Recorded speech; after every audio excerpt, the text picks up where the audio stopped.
A Midsummer Night's Dream by William Shakespeare.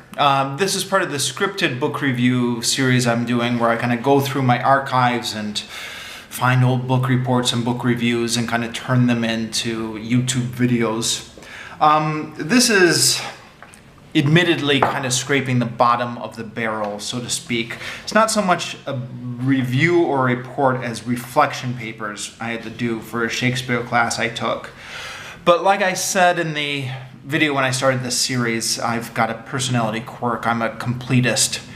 It's going to bug me if I kind of leave something out. So I'm just going to kind of throw this up here. So these are two different reflection papers I wrote on A Midsummer Night's Dream for the Shakespeare class I was taking at the time. So, paper one. The subplot of A Midsummer Night's Dream, if one can distinguish what is a subplot and what is the main plot, because there are so many subplots, but the subplot is of interest. I'm referring to Peter Quince, Nick Bottom, and the company. Certainly, it is one of the funniest parts of the play, and although the whole play is humorous, I enjoyed the scenes that contain these 6 characters the best. Of course, it's also interesting because of the whole play within a play element. Now, Shakespeare as a playwright and sometimes an actor and maybe a director, was Shakespeare a director? I don't know. Seems to be having a little fun with the type of people he may have known or may have interacted with. I guess the question is Shakespeare engaging in some good-natured fun, kind of self-deprecating humor, making fun of himself and his company? Or is he taking shots at kind of colleagues, other plays or other playwrights that he considers inferior to himself? Obviously, a lot hinges on this question. Why did I write that? A lot doesn't hinge on this question. It's a stupid question. Okay, but anyways, the question is, if Shakespeare is belittling his co-workers, then he comes off as arrogant and conceited, which is not a pleasant way to think of the man, although perhaps the terms arrogant and conceited are a bit harsh. A lot of artists are very confident of their own work. I mean, you have to be, right? If you don't have confidence in your own work, how would you ever put it out there? It's just kind of the nature of the beast. And this maybe comes off as arrogance sometimes. But if Shakespeare's making fun of himself, then no problem. Perhaps Shakespeare identifies with Peter Quince, who, although a bad playwright, so he's not like Shakespeare that way, but he has this work, he has this play, and he just kind of sees it getting mangled by the people he works with. Flute seems to be unable to learn the pronunciation of words. Bottom breaks character and talks to the audience. Actors miss their cues. Egos interfere with the project. A most obvious example of ego is Bottom, who wants to play every role in the play. Perhaps these were things that Shakespeare had to put up with in his own theater company when his own plays were being performed.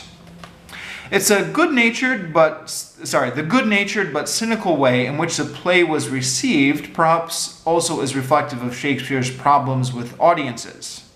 Now, in this case, the play deserves to be made fun of, and probably not Shakespeare's play so much, which is maybe where the parallel breaks down.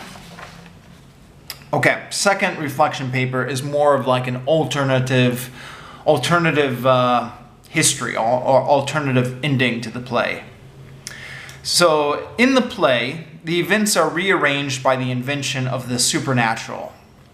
Perhaps this is an obvious statement, since that is the whole premise of the play. And what's more, the supernatural's figures are also important characters who are themselves involved in what is going on.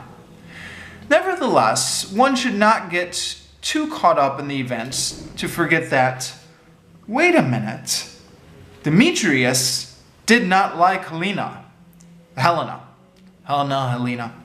Of course, Helena is oblivious to the fact that supernatural powers are at play.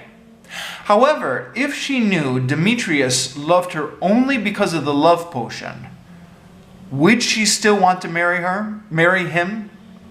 Well, Yeah, probably. I mean, given how in love she was with him, probably she would. But should she want to marry him?